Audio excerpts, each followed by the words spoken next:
नमस्कार। रेडियो रिमझिम से प्रस्तुत है स्थानीय हालचाल। पहले मुख्य हालचाल। त्रिस्तरीय पंचायती राज व्यवस्था को संचालित करने के लिए एक दिवसीय कार्यशाला का किया गया आयोजन। पेंट के डिब्बे में छुपाकर लाई जा रही भारी मात्रा में प्रतिबंधित कफ सिरप को पुलिस ने किया जब्त। पंचायती राज मंत्री सम्राट चौधरी पहुंचे गोपालगंज, स्थानीय कार्यकर्ताओं तथा पदाधिकारियों को दिया निर्देश। माझा के मुजौना में मिला अज्ञात युवक का शव, गला रेत कर की गई है हत्या। तीसरे दिन मैट्रिक की परीक्षा शांतिपूर्ण तरीके से संपन्न, 2 छात्र किए गए निष्कासित। स्थानीय हालचाल के इस अंक के साथ मैं अनिकेत मिश्र। अब हालचाल विस्तार से।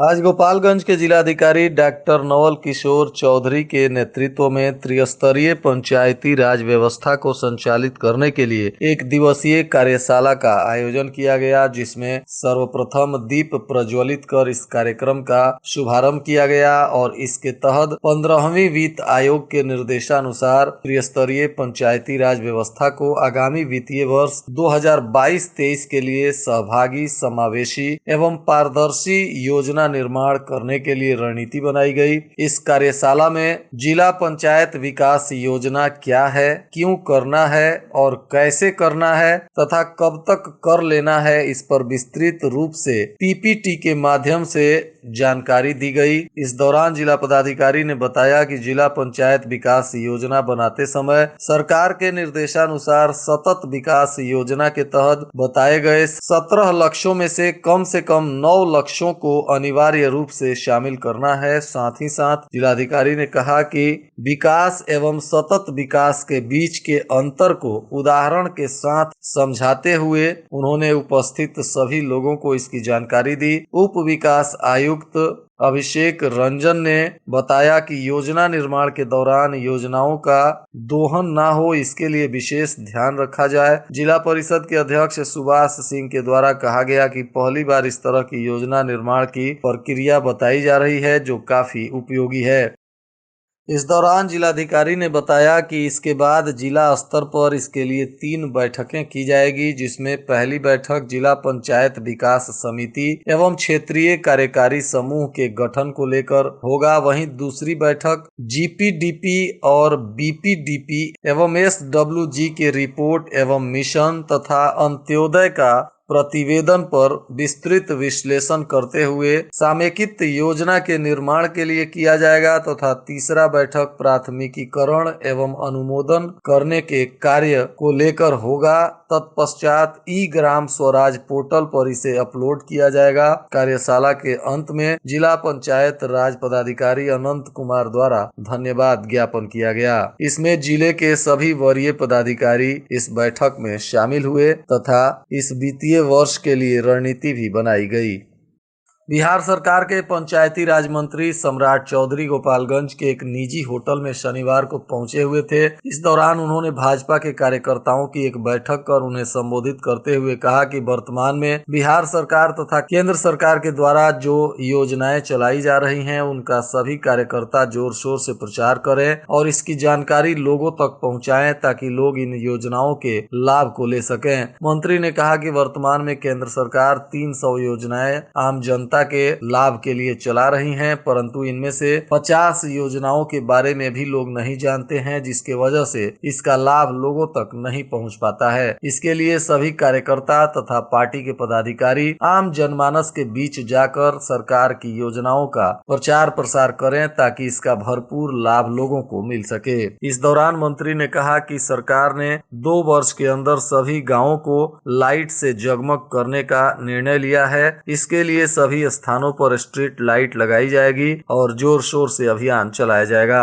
मंत्री ने कहा कि गांव क्षेत्र का कोई भी गली मोहल्ला यदि रोड, पानी या बिजली से वंचित है तो इसकी जानकारी हमें उपलब्ध कराएं। 3 महीने के अंदर हर हाल में उस कार्य को पूरा किया जाएगा। इसके लिए उन्होंने कार्यकर्ताओं से निवेदन किया कि लोग अपने अपने गांव क्षेत्रों का दौरा कर और ऐसे स्थानों या ऐसे गली मोहल्लों को चिन्हित करें और उसकी पहचान कर उसे हमारे संज्ञान में लाएं। 3 महीने के अंदर हम उसका कार्य पूरा करवाएंगे।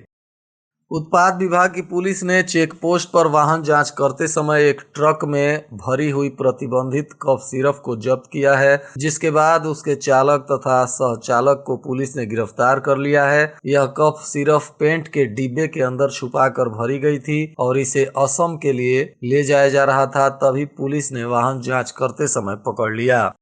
माझा थाना क्षेत्र के मुजौना चंवर से एक युवक का शव बरामद हुआ है, जिसमें गला रेत कर युवक की हत्या की गई है। मृत युवक की पहचान नहीं हो सकी है। सूचना मिलने के बाद मौके पर पहुंची पुलिस ने शव को बरामद कर मामले की जांच पड़ताल शुरू कर दी है। शनिवार को जिलाधिकारी डॉक्टर नवल किशोर चौधरी ने समाहरणालय कार्यालय पर जिले के विभिन्न क्षेत्रों से आए लोगों की शिकायतें सुनी और इसके निष्पादन के लिए संबंधित अधिकारियों को निर्देशित किया। इस दौरान शिकायतकर्ताओं में सबसे ज्यादा लोग स्थानीय अधिकारियों के द्वारा उदासीन रवैया अपनाने से नाराज होकर जिलाधिकारी के पास पहुंचे हुए थे।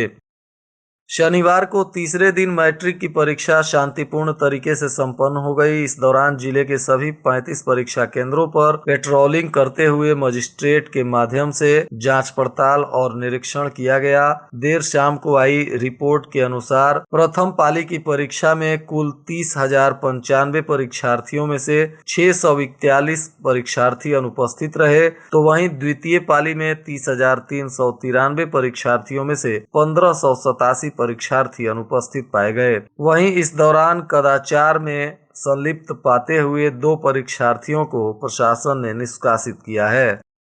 वहीं शहर के डीएवी स्कूल के पास भी 2 मोटरसाइकिल की जोरदार टक्कर हो गई, जिसमें एक मोटरसाइकिल सवार गिरकर गंभीर रूप से घायल हो गया, जिसका स्थानीय अस्पताल में इलाज चल रहा है। यह घायल छपिया गांव का रहने वाला प्रेम शर्मा बताया जा रहा है। गोपालगंज से थामे रोड में आज 2 मोटरसाइकिल की जोरदार टक्कर हो गई, जिसमें एक अधेड़ गंभीर रूप से घायल हो गया, जिसके बाद स्थानीय लोगों ने उसे सदर अस्पताल में भर्ती कराया है, जहां घायल बिशुनपुर गांव के यूसुफ मियां का इलाज चल रहा है। बरौली प्रखंड के दंगसी गांव में जीविका के द्वारा ग्राम संगठन का बैठक करते हुए एक आयोजन किया गया था, जिसमें उपस्थित सभी ग्राम संगठन के सदस्यों को काला जार से बचाव एवं उपचार के बारे में जीविका के एमआरपी मंजू कुमारी देवी के द्वारा विस्तार पूर्वक बताया गया। इसमें बताया गया कि काला जार बुखार संक्रमित मादा बालू मक्खी के काटने से होता है और इसका लक्षण 2 सप्ताह से अधिक बुखार, यदि कोई भी दवा खाने के बाद बुखार ठीक नहीं हो रही है, भूख कम लग रहा है, कमजोरी महसूस हो रहा है, खून की कमी हो या पेट का आकार बढ़ता जा रहा है, तो ऐसे में आपको काला जार की संभावना हो सकती है। इसके लिए सरकारी अस्पताल में मुफ्त इलाज किया जाता है और काला जार पॉजिटिव होने के बाद मुफ्त में दवा भी मरीजों को स्वास्थ्य विभाग की तरफ से दी जाती है।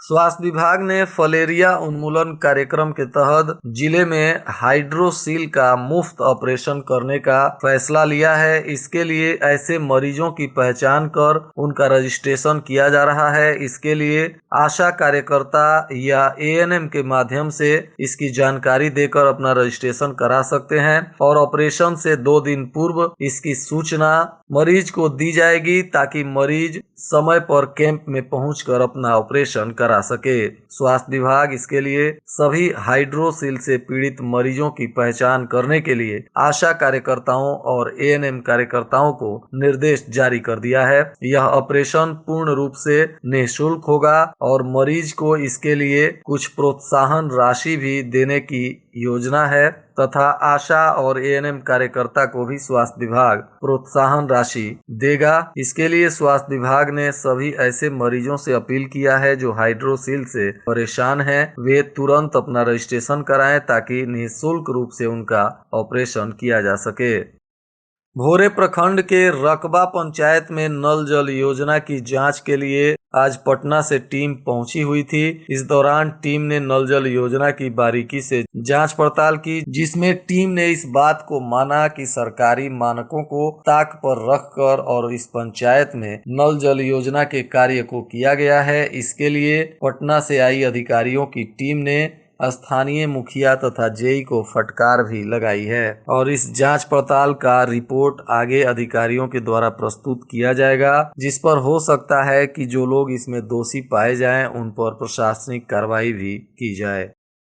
पंचदेवरी प्रखंड के खाल गांव पंचायत के वार्ड नंबर 3 में 1 दर्जन से अधिक लोग चेचक की बीमारी से ग्रसित हो गए हैं। शुक्रवार को भी स्वास्थ्य विभाग की टीम ने इस गांव में पहुंचकर पीड़ितों से बात की और कैंप लगाकर मरीजों को दवाई उपलब्ध कराई जा रही है। बीमारों में अधिकतर युवा तथा किशोर शामिल हैं। अब तक 11 लोगों के संक्रमित होने की पहचान की गई है। एक सप्ताह पूर्व गाँव में एक युवक बीमारी की चपेट में आया था, जिसके बाद धीरे धीरे गांव में लगभग 1 दर्जन लोग इस बीमारी के चपेट में आ चुके हैं। वहीं नगर थाना क्षेत्र के बंजारी रोड में शुक्रवार की देर रात एक ट्रक और कार की जोरदार टक्कर हो गई, जिसके बाद वहां भारी संख्या में लोग पहुंच गए और हंगामा करने लगे। हालांकि इस दौरान कार में सवार लोगों की बाल बाल जान बची है, परंतु कार बुरी तरह से क्षतिग्रस्त हो गया है। पुलिस इस मामले में कार सवार के बयान पर प्राथमिकी दर्ज कर मामले की तफ्तीश कर रही है। कटिया प्रखंड के राजकीय मध्य विद्यालय बगही एवं प्राथमिक विद्यालय नंदपट्टी में चरित्र निर्माण शिविर का आयोजन किया गया, जिसमें स्वयंसेवक सिकंदर कुमार हरिओम ने शिविर को संबोधित करते हुए छात्र छात्राओं को चरित्र निर्माण पर विशेष बल देने का आह्वान किया। उन्होंने कहा कि आज के बच्चे कल के समाज के नायक होंगे। उन्होंने बच्चों की तुलना पौधों से तो उनके अभिभावकों की तुलना माली से की। साथ ही अभिभावकों से बच्चों को अच्छी शिक्षा एवं संस्कार देने की भी अपील की। छात्रों के जीवन में गुरु की महिमा को रेखांकित करते हुए समाजसेवी ने कहा कि गुरु एक शिल्पकार की भांति होता है। जिस प्रकार शिल्पकार एक निर्जीव पत्थर को तराश कर उसमें बेशकीमती मूर्ति की शक्ल प्रदान करता है, ठीक उसी प्रकार गुरु भी अपने ज्ञान के द्वारा छात्रों को उनकी पूर्णता से अवगत कराता है। साथ ही छात्र छात्राओं को संकल्प दिलवाया गया कि वे कभी भी जीवन में नशा का सेवन नहीं करेंगे, पर्यावरण की सुरक्षा करेंगे तथा पेड़ पौधे अवश्य लगाएंगे। और आज के मौसम का तापमान गोपालगंज में न्यूनतम 12 डिग्री सेल्सियस और अधिकतम 22 डिग्री सेल्सियस रहने की संभावना है। अंत में मुख्य हालचाल एक बार फिर। त्रिस्तरीय पंचायती राज व्यवस्था को संचालित करने के लिए 1 दिवसीय कार्यशाला का किया गया आयोजन। पेंट के डिब्बे में छुपाकर लाई जा रही भारी मात्रा में प्रतिबंधित कफ सिरप को पुलिस ने किया जब्त। पंचायती राज मंत्री सम्राट चौधरी पहुंचे गोपालगंज, स्थानीय कार्यकर्ताओं तथा पदाधिकारियों को दिया निर्देश।